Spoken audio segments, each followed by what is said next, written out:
Assalamualaikum warahmatullahi wabarakatuh.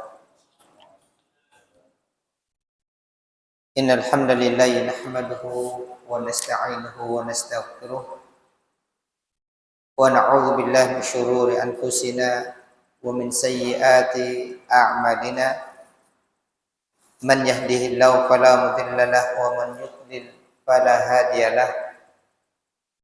Wa asyhadu an la ilaha illallah wahdahu la syarika lah wa asyhadu anna Muhammadan abduhu wa rasuluh. Allahumma salli wa sallim wa barik ala nabiyyina Muhammad wa ala alihi wa ashabihi wa man ihtada bihadihi ila yaumiddin wa ba'd. Jamaah sekalian yang dimuliakan Allah, pada malam hari ini kita akan melanjutkan kajian kitab Al-Aqidah Al-Wasithiyah, dan kita di bagian-bagian akhir dari kitab Al-Aqidah Al-Wasithiyah, di mana Syekhul Islam Ibnu Taimiyah rahimahullah taala beliau menjelaskan tentang perkara-perkara yang menjadi penyempurna keimanan seorang muslim, yang menyempurnakan akidah seorang muslim, yaitu dari beberapa adab dan akhlak yang hendaknya dimiliki oleh setiap orang yang beriman, sehingga kita memahami bahwasanya Ahlus Sunnah wal Jamaah bukan hanya sekedar menyerukan untuk membersihkan, meluruskan akidah, namun juga mengajak kaum muslimin untuk memperbaiki akhlak-akhlak mereka, karena ini bagian dari penyempurna keimanan.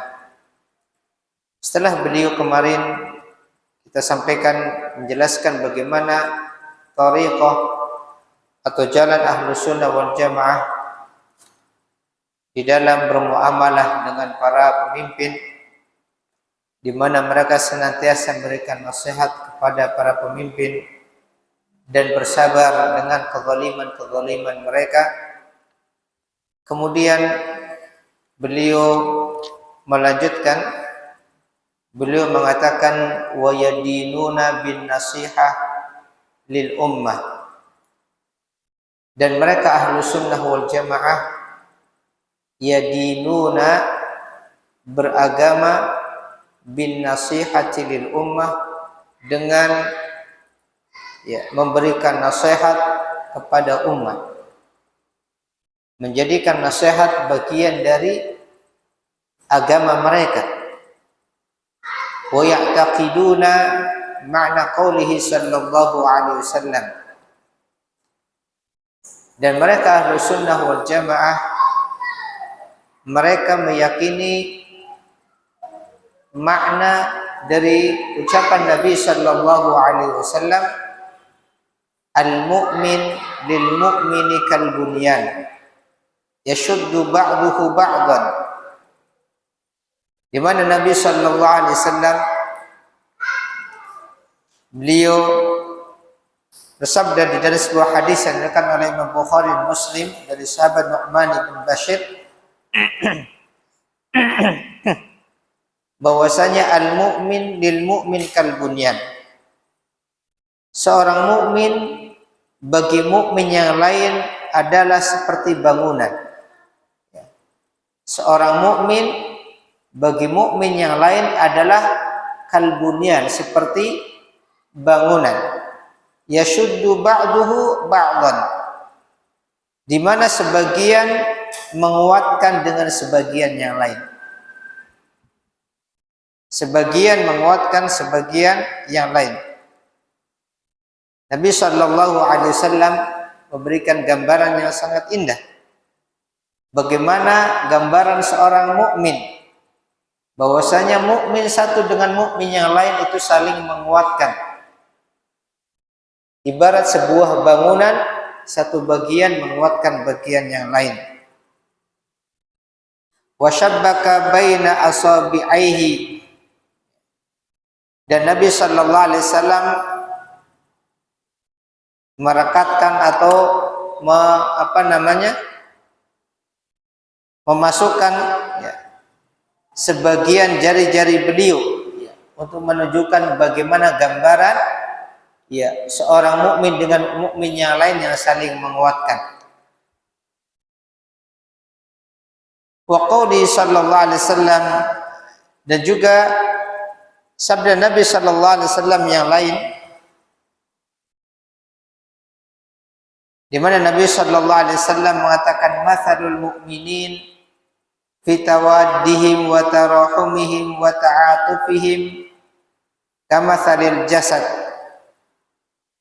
Perumpamaan orang-orang yang beriman, gambaran orang-orang yang beriman fi tawaddihim, di dalam rasa saling mencintai di antara mereka, wa tarahumihim, dan saling berkasih sayang di antara mereka, wa ta'atufihim, dan saling menyayangi di antara mereka, kamatsalil jasad, itu perumpamanya seperti sebuah jasad atau anggota tubuh. Idza ishtaka minhu adwun tada'a lahu sa'irul jasad bil huma was sahar. Apabila, kata Nabi sallallahu alaihi wasallam, ada salah satu anggota tubuh yang merasakan sakit, tada'a lahu sa'irul jasad bil humma was sahar, maka anggota-anggota tubuh yang lainnya pun ikut merasakannya, ikut merasakan sakit tersebut, bil humma was sahar, dengan demam dan as-sahar, bergadang atau tidak bisa tidur.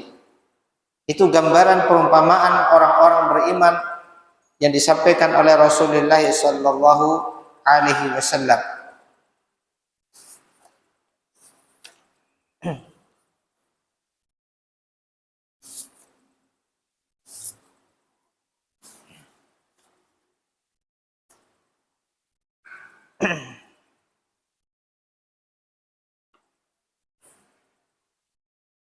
Kata Syekh Fauzan hafizahullah ta'ala, beliau mengatakan, wa min sifati ahli sunnah at-ta'awun 'alal khair wa ta'allum li alamil musabibina minhum.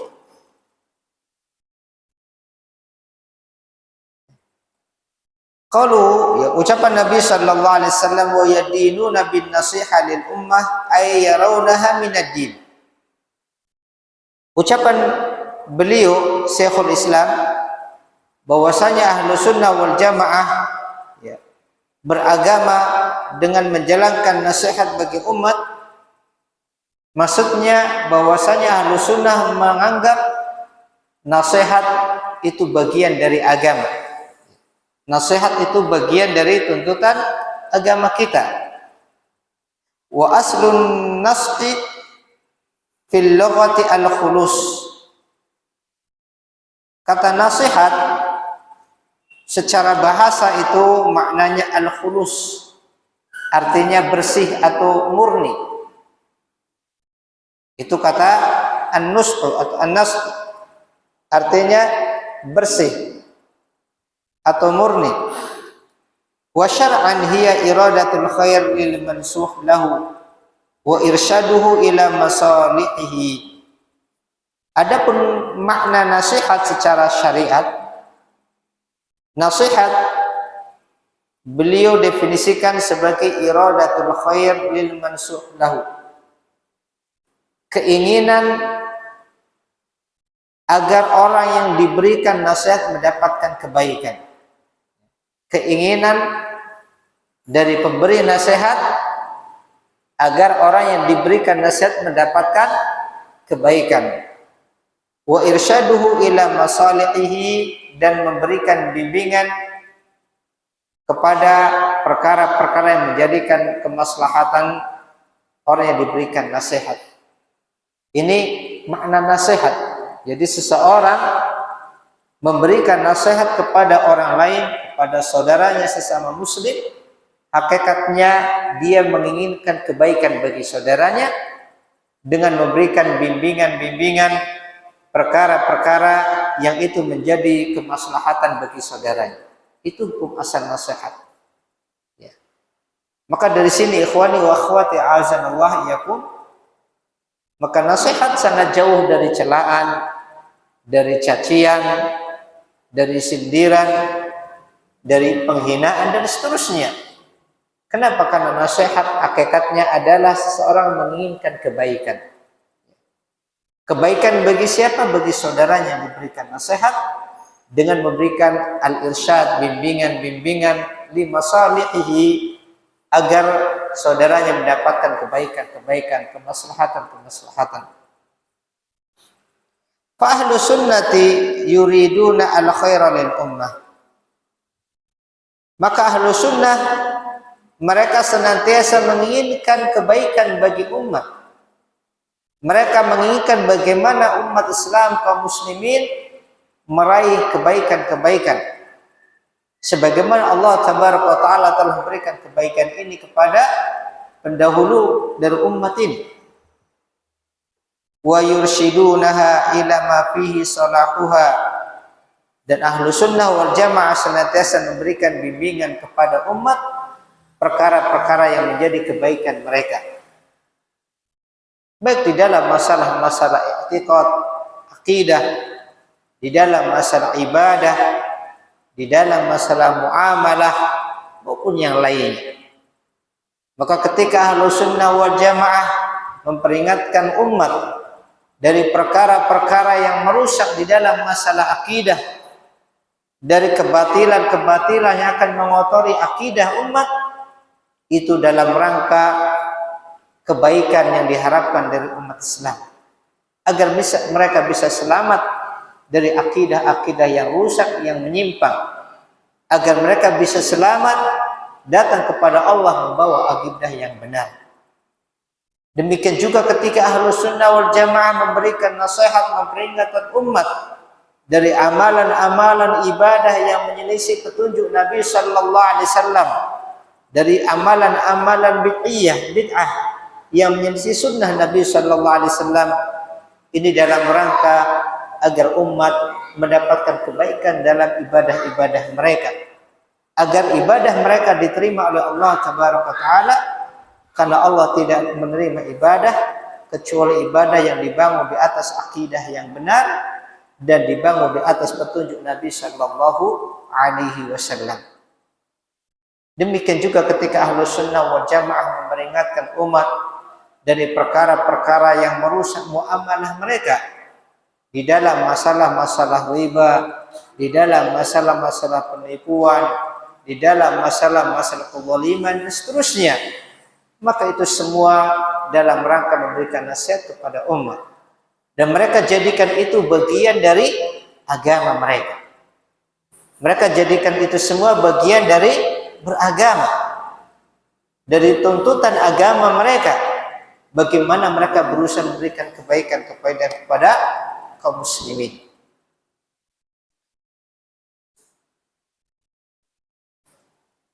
Kemudian beliau mengatakan, wa min sifati ahli sunnah at-ta'awun 'ala al-khair wa ta'allum li alamil musabina minhum. Di antara sifat ahlu sunnah wal jamaah juga yang harus kita fahami, bahwasanya ahlu sunnah wal jamaah senantiasa at-ta'awun 'ala al-khair, saling tolong menolong di atas kebaikan. Wa ta'allum li alamil musabin, dan mereka berusaha merasakan penderitaan-penderitaan yang dialami oleh saudara-saudara yang terkena musibah. Fahum ya'taqiduna makna qawlihi sallallahu alaihi wasallam, al-mu'min lil mu'min kal bunyan yashuddu ba'duhu ba'dan. Maka mereka memahami, meyakini sabda Nabi sallallahu alaihi wasallam bahwasanya Nabi sallallahu alaihi wasallam mengatakan seorang mukmin bagi mukmin yang lain itu seperti bangunan. Yang satu menguatkan yang lainnya. Sebagian menguatkan dengan sebagian yang lainnya. Maka Ahlus Sunnah wal Jamaah senantiasa menjaga persatuan di antara umat Islam, menjaga kekuatan umat Islam, dan menjauhi, yang memperingatkan dari perkara-perkara yang menyebabkan perpecahan di antara umat, yang menyebabkan sumber kelemahan dari umat ini.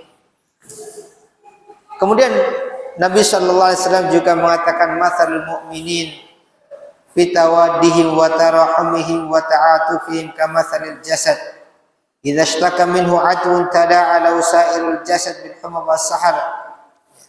Bahwasanya perumpamaan orang-orang beriman itu di dalam saling mencintai, saling berkasih sayang di antara mereka seperti al-jasad, seperti anggota tubuh. Apabila ada salah satu anggota tubuh yang merasakan sakit, maka anggota tubuh yang lain pun akan merasakan dengan demam dan bergadang tidak bisa tidur. Fal hadithani yumathilani ma yanbaghi an yakuna alaihi muslimun min ta'awunin wa tarahumin. Kata Syekh Fauzan, kedua hadis ini yang disampaikan oleh Syekhul Islam di sini ini memberikan gambaran bagaimana semestinya seorang muslim, bagaimana seyogianya kaum muslimin di dalam membangun at-ta'awun, tolong menolong di antara mereka, wa tarahum, dan saling menyayangi di antara mereka. Wa ahlus sunnah ya'maluna bi muqtadahuma, dan ahlu sunnah wal jamaah senantiasa menerapkan, mengamalkan apa yang menjadi tuntutan dari kedua hadis tadi. Qauluhu mathalul mu'minin, ucapan Nabi sallallahu alaihi wasallam, sabda Nabi sallallahu alaihi wasallam, mathalul mu'minin, perumpamaan orang-orang beriman. Al-murad bil iman huna al-imanul kamil. Yang dimaksud dengan al-iman di sini adalah al-imanul kamil, keimanan yang sempurna. Maksudnya seorang mukmin yang memiliki kesempurnaan iman, dia digambarkan oleh Nabi sallallahu alaihi wasallam demikian. Kal bunyan hadha tamthil yuqsadu minhu at-taqrib lil fahm. Nabi gambarkan perumpamaan orang-orang beriman kalbunyan, seperti bangunan. Al-mu'min lil mu'min kalbunyan. Seorang mukmin dengan mukmin yang lain itu seperti bangunan. Kalimat kalbunyan, seperti bangunan, kata beliau di sini adalah sebuah gambaran, perumpamaan yang disampaikan oleh Nabi sallallahu alaihi wasallam untuk mendekatkan pemahaman, agar kita bisa memberikan gambaran pemahaman bagaimana hubungan seorang mukmin dengan mukmin yang lain. Maka Nabi sallallahu alaihi wasallam memberikan perumpamaan kalbunyan yashuddu ba'duhu ba'da, seperti sebuah bangunan yang mana bagian satu akan menguatkan bagian yang lain.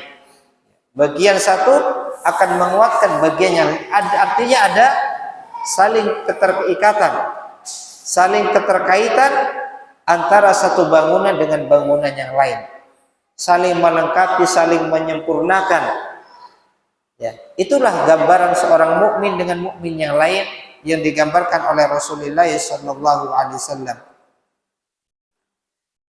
Bayanun liwajhi syabih, ini adalah gambaran penjelasan dari Nabi sallallahu alaihi wasallam yang menunjukkan adanya keserupaan, kesamaan antara hubungan orang mukmin dengan mukmin yang lain, seperti hubungan bagian satu bangunan dengan bangunan yang lain.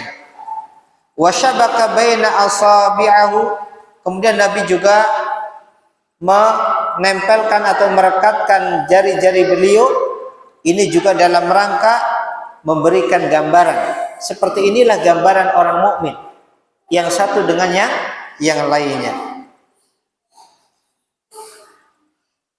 Qauluhu kamatsalil jasadil wahid.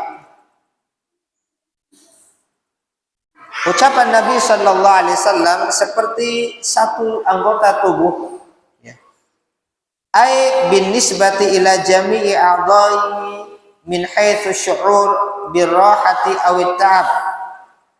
Maksudnya dikaitkan atau disandarkan kepada semua anggota-anggota tubuh yang lain dari sisi merasakan kenyamanan atau merasakan keletihan. Ya. Artinya, ya. Ayo adik-adik yang di atas, ya mohon umatnya untuk ditenangkan. Artinya orang mukmin yang satu dengan yang lain itu seperti, ya, perumpamaan seperti anggota tubuh yang satu dengan yang lain, ya, di dalam merasakan, ya, kenikmatan atau merasakan keletihan, merasakan sakit dan semuanya.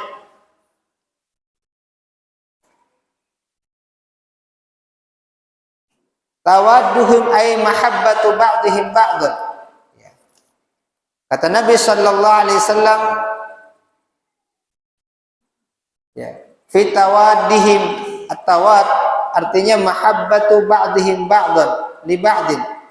Kecintaan sebagian mereka kepada sebagian yang lain di dalam saling mencintai di antara mereka. Wa ta'atufihim ay atfu ba'dihim ala ba'din. Dan ta'atufihim maksudnya atfu ba'dihim ala ba'din, ya, di mana sebagian mereka menyayangi atau mengasihi sebagian yang lainnya. Idza ishtaka ta'allama tada'asa raka ba'duhu al-ba'da al-akhar fil alam. Apabila ada satu anggota tubuh yang mengeluh atau merasakan sakit, maka anggota tubuh yang lain pun akan merasakan yang demikian, berserikat atau bersama-sama di dalam merasakan sakit tersebut. Hadzal hadis khabarun ma'nahu al-amr. Kata Syekh Fauzan, hadis ini yang disampaikan oleh Nabi sallallahu alaihi wasallam, ya, bahwasanya seorang mukmin dengan mukmin yang lain seperti bangunan atau perumpamaan orang-orang beriman di dalam kasih sayang cinta mencintai di antara mereka seperti satu anggota tubuh. Hadis ini bentuknya adalah khobar, berita, tetapi maknanya perintah. Ya, Nabi di sini memberikan informasi, gambaran orang beriman itu seperti ini gambarannya. Semestinya orang beriman itu seperti ini, ya. Jadi hadis ini khabarun ma'nahu al-amr, isinya informasi atau gambaran berita, tetapi maknanya perintah. Artinya di sini ada perintah dari Nabi sallallahu alaihi wasallam bagaimana semestinya seorang mukmin mensikapi saudara mukmin yang lainnya. Ai kama annahu idza ta'allama ba'du jasadihi sara dzalikal alam ila jami'i jasadi fakadzal mu'minuna liyakunu kanafsin wahidah idza asaba ahaduhum musibah yaqtamu jami'uhum wa ya'maluna ala izalatiha. Kata beliau, maksudnya sebagaimana anggota tubuh, apabila ada salah satu dari anggota tubuh merasakan sakit, maka itu juga akan dirasakan oleh anggota tubuh yang lainnya. Apabila ada satu dari anggota tubuh yang merasakan sakit atau terluka, maka itu akan dirasakan oleh yang lainnya. Maka demikian juga orang-orang beriman. Hendaklah orang-orang beriman itu seperti nafsin wahidah, seperti, ya, satu anggota tubuh, ya.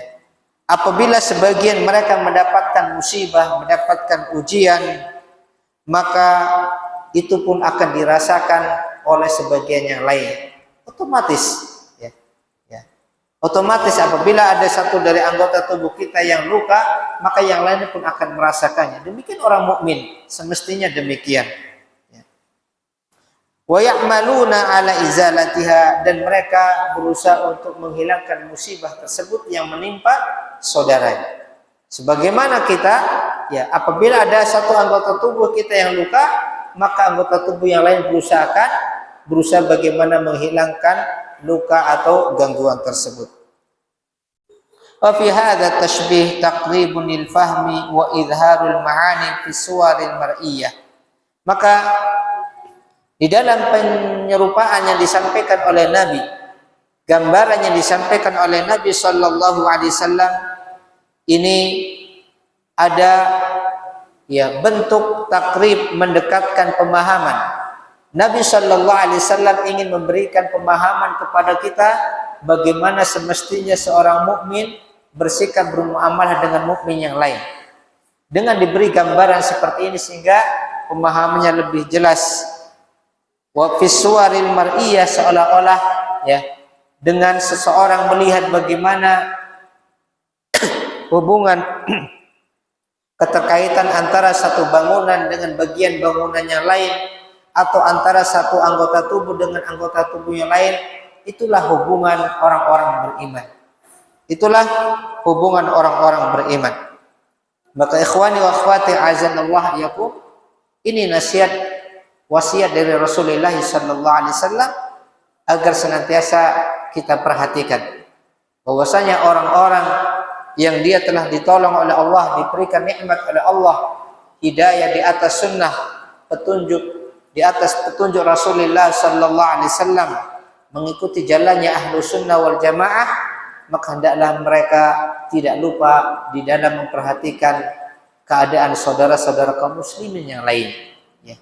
Karena ini wasiat Rasulullah sallallahu alaihi wasallam. Maka ahlu sunnah wal jamaah bukanlah orang-orang yang tidak punya kepentingan, bukanlah orang-orang yang tidak punya kepedulian dengan apa yang dialami oleh saudara muslim yang lain. Kemudian Syekhul Islam beliau mengatakan wa ya'muruna bis sabri 'indal bala wa syukri 'indar raha war ridha bi murril qada. Dan mereka ahlu sunnah wal jamaah ya'muruna bis sabri 'indal bala, senantiasa memerintahkan untuk bersabar indal bala, ketika mendapatkan al-bala, musibah, wasyukri indar raha, dan bersyukur ketika mendapatkan kelapangan, waridha bimurril qada, dan senantiasa ridha ketika mendapatkan qada atau takdir Allah yang pahit, yang tidak dia sukai. Ini juga yang disebutkan oleh Syekhul Islam di antara sifat-sifat ahlu sunnah wal jamaah, bahwasanya di antara sifat-sifat ahlu sunnah wal jamaah, ya wa min sifati ahli sunnati sabatuhum fi mawaqifil imtihan. Di antara sifat-sifat yang dimiliki ahlu sunnah sebagai nasihat dari beliau Syekhul Islam kepada kita semua, bahwasanya ahlu sunnah wal jamaah senantiasa berusaha untuk sabar, untuk senantiasa kokoh di dalam menghadapi ujian-ujian di dalam kehidupan. Ya. As-sabat fi mawaqifil imtihan, senantiasa teguh, senantiasa istiqamah di dalam menghadapi ujian-ujian dalam kehidupan. Ya'muruna bis sabri indal bala, mereka senantiasa memerintahkan untuk bersabar ketika mendapatkan al-bala, mendapatkan ujian, mendapatkan musibah. As-sabru lughatan al-hubs. Kata sabar secara bahasa maknanya adalah al-hubs, artinya menahan. Wa ma'nahu huna hubsun nafsi 'anil jaza wa hubsul lisan an tashaqqi wa tasakhut wa hubsul jawari an latamil khududi wa syaqqil juyub. Dan makna di sini bersabar ketika mendapatkan musibah, kata Syekh Fauzan, maknanya di sini adalah menahan jiwa, menahan diri agar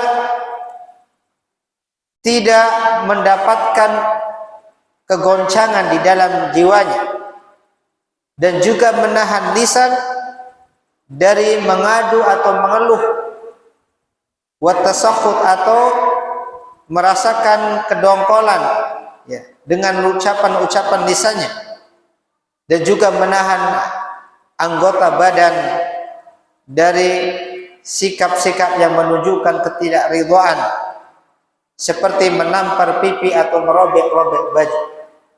Karena ini perkara-perkara yang menunjukkan tidak adanya kesabaran di dalam menghadapi musibah yang Allah berikan. Al-bala al-imtihan bil masaib wasyada'id. Yang dimaksud dengan al-bala di sini adalah al-imtihan, yaitu ujian-ujian yang Allah berikan ya, bil masaib wasyada'id, dengan musibah-musibah dan berbagai macam ya ujian-ujian. Kemudian wasyukru indar raha, yang kedua adalah bersyukur di kala lapang. Asyukru fi'lun yanba'u an ta'zimil mun'im likonihi mun'iman. Kata syukur ini adalah sebuah sikap, sebuah perbuatan yang muncul dibangun di atas sikap mengagungkan pihak yang memberikan nikmat. Ini adalah sebuah perbuatan yang muncul karena pengagungan kepada yang memberikan nikmat, likaunihi mun'iman, karena dia telah memberikan nikmat. Wa huwa saful 'abdi ma an'ama Allahu bihi 'alaihi fi ta'atih. Dan syukur yang dimaksud di sini adalah bagaimana seorang hamba dia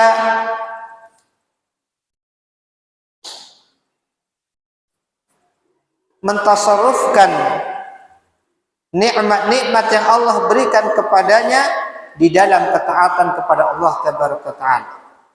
Jadi bentuk syukur di sini adalah menggunakan nikmat-nikmat yang Allah berikan di dalam perkara-perkara yang Allah perintahkan kita untuk taat di dalamnya. Ini adalah bentuk dari bersyukur dengan nikmat-nikmat yang Allah berikan. Menjadikan nikmat tersebut wasilah kita untuk taat kepada Allah Tabaraka Ta'ala. Ar-raha ittisa'un ni'mah. Ya, ar-raha di sini maksudnya ya kelapangan di dalam nikmat-nikmat yang Allah berikan. Kemudian yang berikutnya waridha bi murril qada, dan senantiasa ridha ya dengan murril qada, pahitnya qada, takdir yang Allah berikan. Ar-ridha diddus sakhat. Kata ridha di sini ya, ini kebalikan dari as-sakhat, yaitu kebencian atau kemarahan. Artinya seorang mukmin hendaklah dia senantiasa menerima apapun ketetapan yang Allah berikan di dalam kehidupannya. Wal qada lughatan al-hukm. Al-qada di sini secara bahasa adalah hukum atau ketetapan. Wa urfan iradatullahi al-muta'alliqa bil asya' ala ma hiya alaih. Yang dimaksud dengan al-qada di sini secara syariat adalah ya, kehendak Allah terhadap sesuatu yang dia terjadi. Ya. Apapun kejadian-kejadian yang terjadi, yang itu tidak lepas dari kehendak Allah Tabaraka Ta'ala. Murril qada, qada yang pahit, pahitnya qada maksudnya di sini mayajri 'alal 'abdi mimma yukrihuhu, ya. Perkara-perkara yang tidak disukai oleh hamba yang dia alami. Kal marad, seperti sakit, wal faqr, kemiskinan, wa adzal khalqi, gangguan dari manusia yang lain, wal harri wal baradi wal alat, rasa dingin, rasa panas, dingin dan rasa sakit. Itu semua takdir-takdir Allah yang oleh jiwa manusia tidak disukai. Maka hendaklah kita senantiasa bersikap bagaimana kita ridha dengan apa yang Allah berikan, Allah tetapkan kepada kita semua. Ya, sudah isya ya. Ba'da ada kita lihat.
Ya,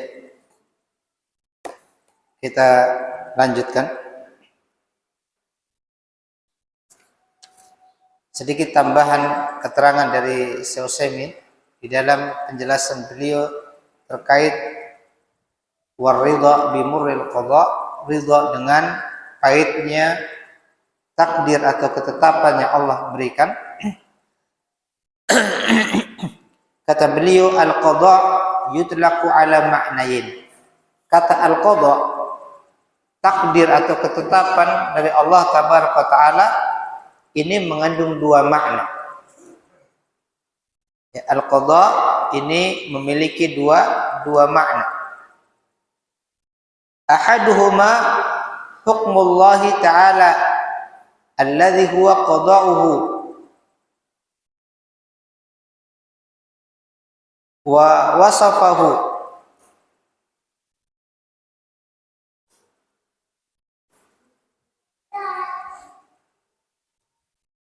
fahadha yajibu ridha bihi bikulli halin sawa'un kana qada'an diniyan am qada'an kauniyan li'annahu hukmullahi ta'ala wa min tamamir ridha bi rububiyyatihi. Qada yang pertama adalah ketetapan Allah yang telah Allah tetapkan dan Allah jelaskan. Hukmullah, ketetapan Allah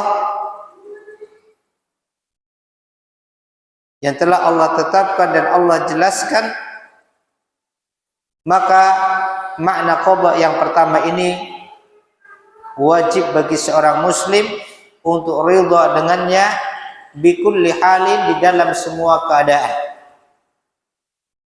baik itu qada dalam kaitannya dengan urusan agama maupun qada atau ketetapan dalam urusannya dengan kauniyah, kejadian. Qada'un diniyan, ketetapan Allah di dalam urusan-urusan agama, perintah dan larangan, maupun qada'un kauniyan, ketetapan Allah yang telah Allah tetapkan di dalam kejadian-kejadian dalam kehidupan.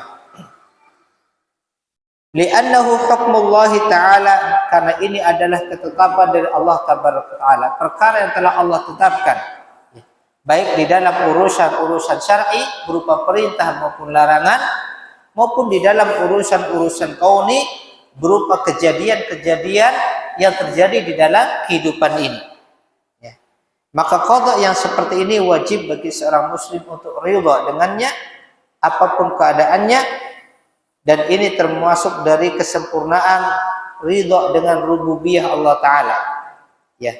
Ridha dengan sifat rububiyah Allah Ta'ala, artinya keyakinan kita bahwasanya Allah zat yang pencipta alam semesta, pemilik alam semesta, dan mengatur seluruh alam semesta, termasuk diri-diri kita.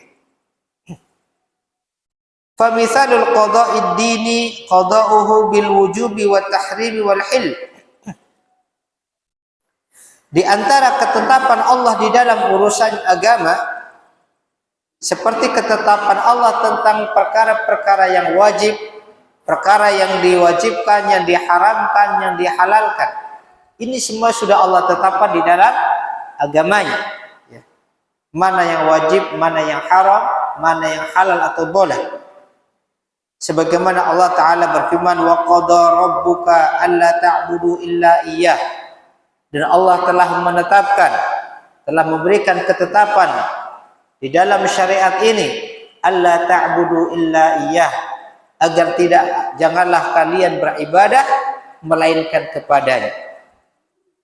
Ini ketetapan telah Allah tetapkan di dalam syariatnya, agar kita memurnikan ibadah hanya kepada Allah, tidak boleh memberikan ibadah kepada yang lain. Maka seorang muslim wajib menerima ketetapan ini. Apa yang telah Allah tetapkan untuk beribadah kepada Allah, meninggalkan ibadah-ibadah yang lain. Dan juga perkara-perkara mana yang Allah halalkan, yang Allah haramkan, ya, mana Allah wajibkan, dan seterusnya. Maka seorang muslim harus menerima ketetapan Allah tabaraka ta'ala. Ini qada dalam urusan agama, ketetapan takdir yang kaitannya dengan syariat. Yang mana takdir syariat ini bisa terjadi, bisa tidak. Ya, bisa terjadi, bisa tidak. Artinya apa? Seseorang mungkin dia taat, ya, dan dia mengikuti apa yang telah Allah tetapkan di dalam syariatnya. Itulah orang-orang mukmin, itulah orang-orang ahli taat. Atau tidak, yaitu orang-orang yang bermaksiat, tidak mengikuti apa yang telah Allah tetapkan. Ini takdir dalam urusan syariat agama. Yang kedua, qada'un kauniyun, ketetapan Allah di dalam kauniyah. Kauniyah itu artinya adalah kejadian-kejadian nyata dalam kehidupan. Ya. Ketetapan yang telah Allah tetapkan di dalam kejadiannya. Qada'uhu wa misal qada'il kauni, contoh qada' yang bersifat kauni atau kejadian. Ketetapan Allah birraha'i wa syiddah wal ghina wal faqr was salah wal fasad wal haya wal mamat. Ketetapan Allah dalam kehidupan, di mana Allah memberikan kelapangan, memberikan kesempitan, memberikan kelonggaran, memberikan kesempitan, memberikan kekayaan, kemiskinan, kebaikan atau keburukan, sehat, sakit dan seterusnya. Ini ketetapan-ketetapan Allah dalam kauniyahnya. Yang ini tidak ada satupun makhluk yang bisa keluar dari, mukmin atau kafir. Ya, tidak ada yang bisa keluar dari ketetapan Allah yang bersifat kauniyah.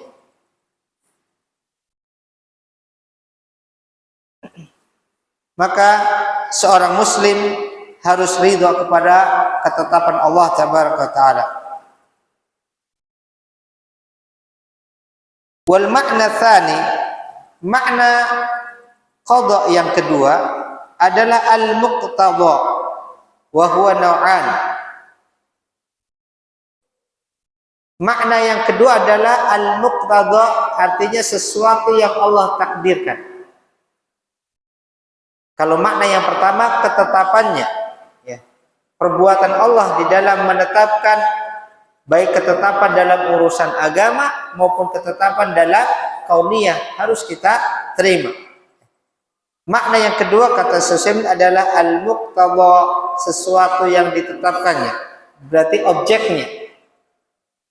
Objeknya. Dan ini pun terbagi menjadi dua, al-muqtada syar'an. Ya.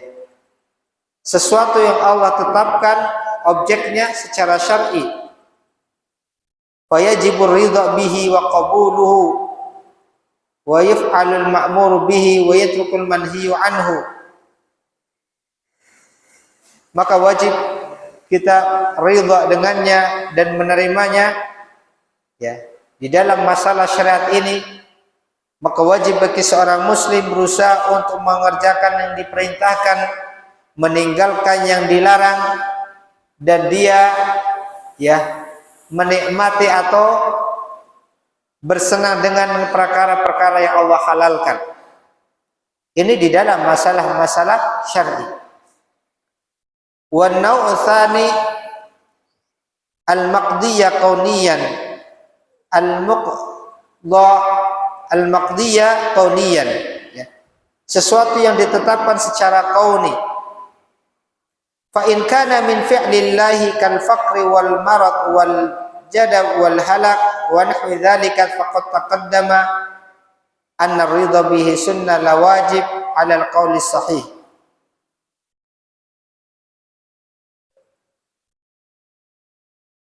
Apabila, ya, sesuatu yang ditetapkan ini dari perbuatan-perbuatan Allah, artinya di situ tidak ada, ya, bukan dari sisi hamba, seperti kefakiran, sakit, ya, kebinasaan, kematian dan seterusnya, maka kata beliau, ya, bahwasanya ridha artinya menerima hal-hal tersebut hukumnya sunnah, bukan wajib, ya. Alal qauli sahih, menurut pendapat yang lebih kuat. Maksudnya di sini ikhwani wa akhwati azakum, para ulama ada pembahasan terkait masalah ya bagaimana menyikapi ya ketetapan-ketetapan Allah dalam kauniyahnya seperti orang yang sakit ya. Apakah dia ya menerima pasrah dengan sakitnya ya yang Allah berikan atau dia berusaha untuk menghilangkannya.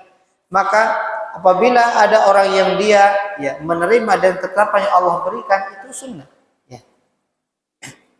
Namun apabila dia berusaha ya untuk menghilangkannya ya menurut sebab-sebab, tentu sebab-sebab yang diperbolehkan di dalam syariat, itu pun tidak dilarang ya. Tidak dilarang. Wa in kana min fi'lil 'abdi jarrat fihi al-ahkamul khamsah. Apabila itu dari perbuatan-perbuatan yang dilakukan oleh hamba, maka berlaku padanya hukum yang 5. Faridha bil wajibi wajib, wa bil mandubi mandub, wa bil mubah mubah, wa bil makruh makruh, wa bil haram haram. Maksudnya ya, kalau itu terkait dengan ya perbuatan hamba, maka di sini berlaku 5 hukum sebagaimana di dalam ketetapan hukum fikih. Maka seseorang yang ridha dengan perkara yang wajib, hukumnya wajib. Artinya dengan perkara-perkara yang wajib dia wajib ridha dengannya. Perkara yang sunnah maka hukumnya sunnah, yang mubah hukumnya mubah. Perkara yang makruh kita ridha dengannya juga makruh. Ya. Demikian juga dengan perkara yang diharamkan kita ridha dengannya juga hukumnya haram, tidak diperbolehkan. Ini penjelasan tentang permasalahan ridha dengan ketetapan Allah tabaraka taala. Kemudian ya, yang berikutnya Syekhul Islam mengatakan wa yad'una ila makarimil akhlaq wa mahasinil a'mal. Bahwasanya ahlu sunnah wal jamaah senantiasa menyerukan ya, mengajak kepada makarimil akhlak, akhlak yang mulia, wa mahasinil a'mal, dan amal-amal yang baik, wa ya'taqiduna ma'na qaulihi sallallahu alaihi wasallam, dan ahlu sunnah wal jamaah meyakini, memahami ucapan Nabi sallallahu alaihi wasallam, akmalul mu'minina imanan ahsanuhum khuluqa. Bahwasanya orang mukmin yang paling sempurna keimanannya adalah yang paling baik akhlaknya. Wa yandubuna ila antasila man qata'aka wa tu'tiya man haramak. Dan mereka senantiasa menganjurkan untuk menyambungkan ya orang-orang yang memutuskan hubungan denganmu, dan untuk memberikan orang-orang yang mencegah tidak memberikan kepadamu, wa ta'fuwa amman zalamak, dan memaafkan orang-orang yang menzalim. Ini semua bagian dari kesempurnaan akhlak seorang muslim yang diperintahkan oleh Rasulullah SAW untuk menyempurnakan agama mereka. Kata Syekh Fauzan, yahtamu ahlu sunnati bil akhlaq. Ahlu sunnah wal jamaah mereka memperhatikan masalah akhlak, memiliki perhatian yang besar di dalam memperbaiki akhlak. Fayatahallawna bil akhlaqil fadilah. Maka mereka ahlu sunnah wal jamaah senantiasa berusaha menghiasi diri-diri mereka dengan akhlak-akhlak yang luhur, akhlak-akhlak yang mulia. Wa yuraghibuna fiha ghairahum, dan mereka senantiasa memberikan targhib, memberikan dorongan kepada yang lainnya, kepada kaum muslimin agar mereka berakhlak dengan akhlak yang mulia tersebut. Fahum yad'una ila makarimil akhlaq ay ahsanuha. Maka mereka senantiasa mengajak kepada akhlak-akhlak yang mulia, ya, kepada akhlak yang mulia. Wa yad'una ila mahasinil a'mal, dan mereka juga menyerukan manusia untuk memiliki amalan, beramal dengan amalan-amalan yang mulia, amalan-amalan yang utama, kal karami wasyaja'ati wasyidqi wal amanah, seperti al-karam, ya, bersikap dermawan, wasyaja'ah, memiliki keberanian, wasidq, kejujuran, wal amanah, dan amanah. Ya, ini semua akhlak-akhlak dan amalan-amalan yang mulia yang hendaknya setiap muslim, ya, berhias diri dengannya. Wa ya'taqiduna ma'na qaulihi sallallahu alaihi wasallam, dan mereka memahami, meyakini makna dari ucapan Nabi sallallahu alaihi wasallam, ya, di mana Nabi sallallahu alaihi wasallam mengatakan akmal mu'minina imanan ahsanuhum khuluqa, bahwasanya orang mukmin yang paling sempurna keimanannya adalah yang paling bagus akhlak mereka. Rawahu Ahmad wa Tirmidzi wa qala hasan sahih. Hadis ini diriwayatkan oleh Imam Ahmad dan Tirmidzi, dan Imam Tirmidzi mengatakan ini hadis yang hasan sahih. Ya.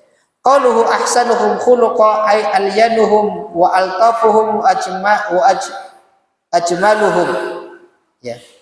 Maksud dari ahsanuhum khuluqa, ya, orang yang paling sempurna keimanan adalah yang paling bagus akhlaknya, artinya yang paling lembut, yang paling belas kasih, dan yang paling indah, yang paling bagus akhlak mereka. Wa fil hadithi al-hathu ala takhalluq bi ahsanil akhlaq. Di dalam hadis ini ada anjuran, motivasi dari Nabi sallallahu alaihi wasallam agar kita senantiasa, ya, berhias diri, berakhlak dengan akhlak-akhlak yang mulia. Wa fihi annal a'mal tadkhulu fi musammal iman. Kemudian di dalam hadis ini juga ada dalil, kata beliau, bahwasanya amalan ini masuk di dalam bagian iman. Sebagaimana sudah lewat pembahasannya, ya, bahwasanya Ahlus Sunnah wal Jamaah meyakini bahwasanya amalan itu bagian dari keimanan. Karena iman itu mencakup amalan hati maupun amalan anggota badan. Ya. Karena Nabi mengatakan, ya, orang mukmin yang paling sempurna imannya. Kemudian Nabi sebutkan yang paling bagus akhlaknya. Berarti amalan itu bagian dari keimanan. Wa annal iman yatafadul, bahwasanya keimanan seorang hamba itu berbeda-beda. Antara seorang mukmin dengan mukmin yang lain itu keimanannya tidak sama, bertingkat-tingkat. Satu dengan yang lainnya tidak sama. Dan yang paling bagus, paling sempurna adalah yang paling bagus akhlak mereka. Wa ahlus sunnati yad'una ila ta'amul ma'an nas billati hiya ahsan wa ila ita'i dzil huquqi huquqahum wa yahdzaruna min adadi tilkal akhlaq min al-kibri wa ta'addi 'ala nas. Maka Ahlus Sunnah wal Jamaah, kata beliau, senantiasa menyeru manusia untuk bermuamalah dengan manusia yang lain dengan cara-cara yang bagus, ya, untuk memberikan hak-hak kepada yang berhak mendapatkannya dan memperingatkan manusia dari perkara-perkara yang menjadi kebalikannya, seperti al-kibr, kesombongan, at-ta'addi 'ala nas, bersikap melampaui batas atau sewenang-wenang terhadap manusia. Fahum yandubuna ayyad'una ila antasila man qata'a. Maka Ahlus Sunnah wal Jamaah senantiasa menganjurkan agar senantiasa menyambung hubungan kepada orang-orang yang memutus hubungan kepada kita. Tuhsinu ila man asa'a ilaik. Maksud menyambung hubungan orang-orang memutuskan hubungan, kata beliau Syekh Fauzan, maksudnya kita berusaha memberikan kebaikan-kebaikan, berbuat ihsan, berbuat baik kepada orang-orang yang berbuat buruk kepada kita, ya. Dan salah satu di antara bentuk kebaikan adalah memberikan nasihat, ya. Memberikan nasihat, memberikan peringatan-peringatan dari perkara-perkara yang bisa membahayakan, yang bisa merusak, baik dalam urusan akidahnya, dalam urusan ibadahnya, dalam urusan muamalahnya. Itu bagian dari ihsan, berbuat baik kepada makhluk yang lain. Walaupun mungkin orang yang diberikan nasihat terkadang tidak merasakan kebaikan, karena kejahilannya, karena kesombongannya. Tuhsinu ila man asa ilaik, di mana engkau berusaha untuk memberikan berbuat baik kepada orang-orang berbuat buruk kepadamu. Wa tu'ti man haramak, dan engkau memberikan orang-orang yang tidak mau memberikan kepadamu. Aitubdzirul ata wa huwa tabarru' wal hadiyah wa nahwuha liman man'a dzalika anka. Maksudnya engkau berusaha memberikan sesuatu, apakah itu at-tabarru, ya, semacam sedekah atau hadiah atau yang lainnya, ya, kepada orang-orang yang mencegah darimu. Li'anna dzalika minal ihsan, kan ini termasuk bagian dari al-ihsan, berbuat baik kepada hamba, kepada makhluk. Wa ta'fu amman zalamak, dan engkau berusaha memaafkan orang-orang yang menzalimimu. Ai tusamihu man ta'adda 'alaika fi mal aw damin aw a'rad aw gharad. Maksudnya engkau berusaha, ya, memberikan kelapangan, memaafkan orang-orang yang sewenang-wenang terhadapmu, baik di dalam masalah harta, masalah darah atau kehormatan. Li anna dzalika mimma yajlibu al-mawaddah wa yaksibu al-ajra was thawab. Karena hal tersebut, kata beliau, adalah termasuk di antara perkara-perkara yang bisa mendatangkan kasih sayang, kecintaan, dan bisa mendatangkan al-ajra was thawab, pahala yang besar dari sisi Allah tabaraka taala. Ikhwani wa akhwati azanallahu yakum, ini saja mungkin bisa kita sampaikan pada kesempatan malam hari ini, nasihat-nasihat yang diberikan oleh Syekhul Islam di dalam kaitannya, ya, perkara-perkara yang menjadi kesempurnaan dari akidah Ahlussunnah wal Jamaah, yang dari sini ikhwani wa akhwati azanallahu yakum kita memahami bahwasanya Ahlussunnah wal Jamaah tidak sebagaimana anggapan sebagian orang-orang yang tidak memahami, orang-orang yang hasad, orang-orang yang mungkin tidak paham hakikat Ahlussunnah, bahwasanya Ahlussunnah gambarannya orang-orang yang keras, orang-orang yang tidak punya akhlak, orang-orang yang tidak punya kepedulian dan yang lain. Ya, maka hendaklah hal ini harus kita rubah. Ya, pemahaman seperti ini harus kita rubah dengan apa? Kita buktikan dengan akhlak-akhlak yang mulia. Bahwasanya Ahlussunnah wal Jamaah di dalam ketegasan mereka, di dalam mempertahankan akidah yang benar, mereka juga harus memperhatikan bagaimana bermuamalah dengan manusia sesuai dengan keadaan-keadaan mereka. Yang tentunya antara yang satu dan yang lain tidak sama, ya. Antara orang-orang yang mereka memahami, kemudian dia menyerukan kebatilannya, mendakwahkan, mengajak manusia lain dengan kebatilannya, dengan orang-orang yang awam, orang-orang tidak tahu duduk permasalahan atau hanya sekedar ikut-ikutan, tentu tidak sama kita di dalam mensikapinya, ya. Maka perlunya di sini, ya, seorang muslim, orang-orang yang berada di atas sunnah Nabi, yang mengikuti dakwah Ahlussunnah wal Jamaah, perlu memiliki pemahaman yang baik sehingga mereka bisa bermuamalah dengan manusia sesuai dengan keadaan mereka masing-masing, sehingga manusia itu akan mendapatkan kebaikan-kebaikan dari dakwah yang barokah ini, dan mereka akan mendapatkan, ya, kebaikan-kebaikan dari bagusnya akhlak orang-orang yang membawa dakwah ini, dari kemuliaan akhlak orang-orang yang membawa dakwah ini, karena inilah sebagai penyempurna di dalam keimanan seorang muslim. Sehingga seorang yang mengikuti dakwah Ahlussunnah, mereka tidak melupakan masalah-masalah seperti ini. Mereka tidak bertegur sapa dengan kaum muslimin yang lain, tidak ada kepedulian dengan kaum muslimin yang lain, karena mungkin mereka tidak mengenal sunnah dan seterusnya. Hendaklah kita jauhi sikap-sikap demikian. Ini mudah-mudahan bisa bermanfaat. Kita tutup dengan doa penutup majelis. Subhanakallahumma hamdik, asyhadu an la ilaha illa anta, astaghfiruka wa atubu ilaik. Wassalamualaikum warahmatullahi wabarakatuh.